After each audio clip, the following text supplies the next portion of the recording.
Now, amidst the rising COVID-19 infections and deaths, the Archbishop of Kigali, Cardinal Kambanda, and the CEO of the Rwanda Governance Board, Dr. Usta have called on the civil societies to join the battle against COVID-19 pandemic in Rwanda.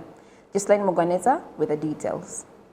Local residents across the country have said that civil societies and places of worship have been collaborating with the government of Rwanda in fighting COVID-19, but calls have been made to put more effort in helping vulnerable people during this difficult time, which livelihoods have been affected by the pandemic. They should put more effort in teaching about this pandemic, how to protect yourself from getting infected, teaching them about the measures in place to fight the pandemic in order to encourage others. First thing is to give them food because they're more needed than other needs, and to buy community-based health insurance to those that do not have them. Private sector also says that they keep on reminding people to fight the spread. The first thing is to understand that it is our responsibility to help the government while practicing the measures in place, especially in markets.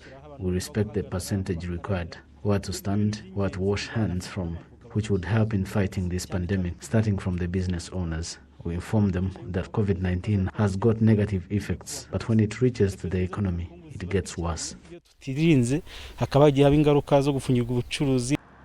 Civil society spokesperson Dr. Joseph Nkurunziza have said that collaboration with government authorities is needed to inform local residents about the severity and negative effects of COVID-19. We as civil society will try to support the government so that we see how residents would understand why they should protect themselves, as well understanding their role in fighting this pandemic. Another thing we need to do is to work together and teach residents the reason as to why they are supposed to protect themselves. They shouldn't be afraid of the police on the road.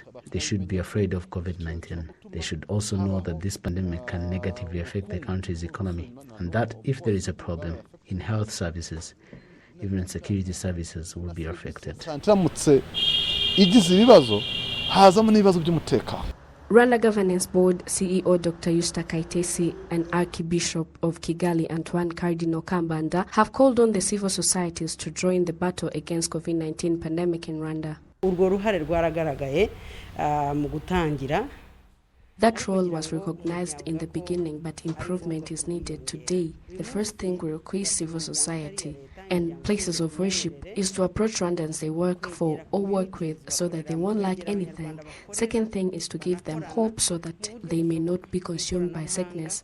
Third is to remind residents that it requires collaboration as well as taking responsibility of protecting themselves and others because of the fact that the battle is for all of us. birasaba ubufatanye bukomeye cyane. Urugamba rw'iki cyorezo n'urwacu twese. Umuntu akora byose abikora kubera yuko afite ubuzima. Whatever thing a person can do, he does it because he's alive. We should respect that gift of God and preserve it. That is why on our side we help people to understand the value of life and the severity of this pandemic. We collaborate with the government so that the people would keep on respecting the measures in place. We encourage people to understand that it is their responsibility to respect their lives, protecting themselves from getting infected or infecting others. To avoid death, people share what they have so that there will be no death. More than 15,000 people infected with COVID-19 are receiving home-based care, including vulnerable people who hardly can afford basic supplies without going to work. That is according to Rwanda's Ministry of Health. Ghislaine Muganeza, RTV News.